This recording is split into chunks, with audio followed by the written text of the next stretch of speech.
నమస్కారం. ఈరోజు మనము ఆప్షన్స్ ట్రేడింగ్ ప్రపంచంలో కాస్త ఆసక్తికరమైన, అదే సమయంలో అత్యంత ప్రమాదకరమైన ఒక స్ట్రాటజీ గురించి మాట్లాడుకోబోతున్నాం. అదే షార్ట్ స్ట్రాంగిల్. వినడానికేదో పెద్ద టెక్నికల్ పదంలా ఉంది కదూ, కానీ దీన్ని ఒక సరికొత్త కోణంలో చాలా సులభంగా అర్థం చేసుకుందాం. అసలు ఈ మెకానిక్స్ ఎలా పనిచేస్తాయి, దీని వెనుక ఉన్న కఠినమైన లెక్కలేంటి అనేది ఈ ఎక్స్ప్లెయినర్లో క్లియర్గా చూద్దాం. సరే, ముందుగా ఈరోజు మనం ఏమేం కవర్ చేయబోతున్నామో ఓసారి ఫాస్ట్గా చూసేద్దాం. ఒక సింపుల్ ఇన్సూరెన్స్ ఉదాహరణతో మొదలుపెట్టి షార్ట్ స్ట్రాంగిల్ అంటే ఏంటో చూస్తాం. ఆ తర్వాత ఒక ఊహాజనిత స్టాక్ ఉదాహరణ, బ్రేక్ ఈవెన్ పాయింట్స్ లెక్కలు, చివరగా అసలు దీనికి ఎప్పుడు దూరంగా ఉండాలి అనేది తెలుసుకుందాం.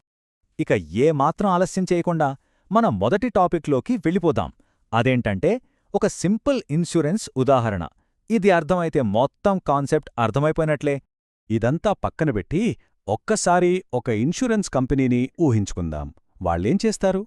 భారీ తుఫాన్ రాదులే అని నమ్ముతూ, రేపొద్దున ఏమైనా జరిగితే ఆ రిస్క్ మేం తీసుకుంటామని చెప్పి ముందుగానే ఒక చిన్న ఫీజు వసూలు చేస్తారు కదా, దాన్నే ప్రీమియం అంటాం. ఈ ట్రేడింగ్ స్ట్రాటజీ కూడా అచ్చమంతే. మార్కెట్ చాలా ప్రశాంతంగా ఉంటుందని, ఎలాంటి తుఫాను రాదని ఆశిస్తూ ఒక చిన్న రివార్డ్ కోసం ట్రేడర్స్ ఈ స్ట్రాటజీని వాడుతుంటారు. కానీ ఇక్కడే ఒక పెద్ద ట్విస్ట్ ఉంది.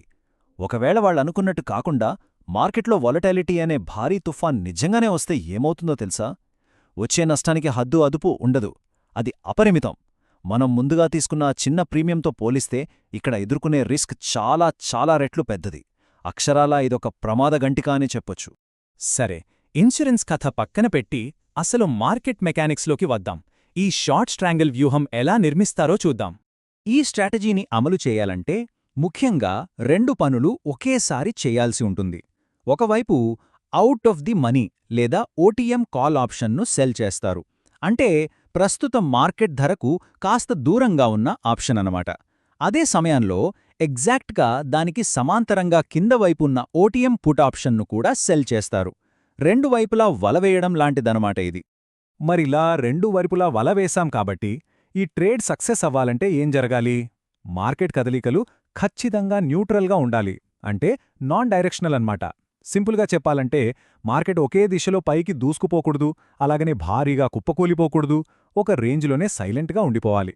ఈ టెక్నికల్ పదాలు వినడానికి కాస్త కన్ఫ్యూజింగ్గా ఉండొచ్చు. అందుకే ఇదంతా పూర్తిగా ఒక ట్రేడింగ్ కొత్తవారికి కూడా అర్థం అయ్యేలా ఒక ఊహాజనిత స్టాక్ ఉదాహరణతో ప్రాక్టికల్గా చూద్దాం. ఇమాజిన్ చేసుకోండి, ఒక స్టాక్ ప్రస్తుతం మార్కెట్లో సరిగ్గా ₹100 దగ్గర ట్రేడ్ అవుతోంది. జస్ట్ 100. ఇప్పుడు ఒక ట్రేడర్ ఏం చేస్తారంటే ప్రస్తుత ధర 100 కంటే పైన అంటే ₹110 దగ్గర ఒక ఓటీఎం కాల్ సెల్ చేస్తాడు. ఆ తర్వాత ప్రస్తుత ధర కంటే కింద అంటే ₹90 దగ్గర ఒక ఓటీఎం పుట్ సెల్ చేస్తాడు. ఈ రెండు ఆప్షన్స్ అమ్మినందుకుగాను కొంత ప్రీమియం వసూలు చేస్తాడు. ఈ వ్యూహం సూపర్ హిట్ అవ్వాలంటే ఆ స్టాక్ ధర 90 మరియు 110 మధ్యలోనే కదలకుండా ఉండిపోవాలి. అంతే. మరి ఒకవేళ ఆ 90, 110 బౌండరీలు దాటితే పరిస్థితి ఏంటి? ఇక్కడే మనం బ్రేక్ ఈవెన్ పాయింట్స్ గురించి మాట్లాడుకోవాలి. అసలు అపరిమితమైన రిస్క్ ఎక్కడ మొదలవుతుంది అని తెలుసుకోవడానికి ఈ ఫార్ములాలు చాలా ముఖ్యం. హయ్యర్ అయినా లోయర్ అయినా బ్రేక్ ఈవెన్ పాయింట్స్ లెక్కించడానికి స్ట్రైక్ ప్రైస్కి మనం తీసుకున్న నెట్ ప్రీమియంను కలుపుతారు. ఒకసారి మార్కెట్ ఈ బ్రేక్ ఈవెన్ సరిహద్దులను దాటిందంటే అప్పటి వరకు మనం ఆశించిన పరిమిత లాభం ఆవిరైపోయి ఊహించని నష్టాలు స్టార్ట్ అవుతాయి. దీన్నే ఒక షార్ట్ స్ట్రాంగిల్ పే ఆఫ్ గ్రాఫ్ ద్వారా మనం కళ్లకు కట్టినట్లు చూడొచ్చు.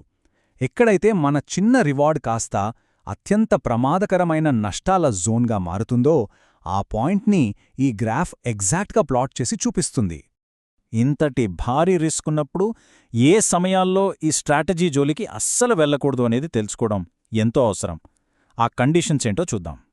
ప్రధానంగా మార్కెట్ ఒకే దిశలో అంటే విపరీతంగా పెరగడం లేదా పడిపోవడం లాంటివి జరుగుతాయని అనిపించినప్పుడు, లేదా ఏదైనా మేజర్ న్యూస్ వల్ల భారీ వోలటైలిటీ ఉండొచ్చని భావించినప్పుడు దీనికి ఎంత దూరంగా ఉంటే అంత మంచిది.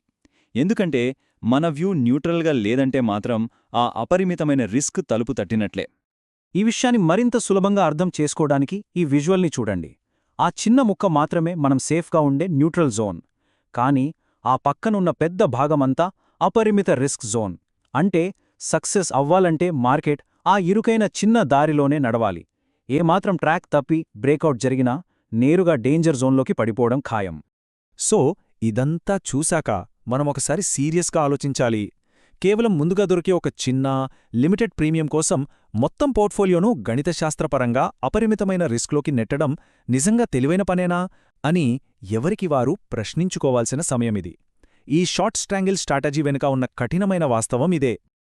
మా వద్ద ఉన్న ఎక్కువ విన్ రేట్ మరియు 1:2 రిస్క్ రివార్డ్ రేషియో ఉన్న Nifty option buying strategy ebook కావాలనుకునేవారు మా వాట్సాప్ నంబర్కు పీడీఎఫ్ అని కామెంట్ చేయగలరు.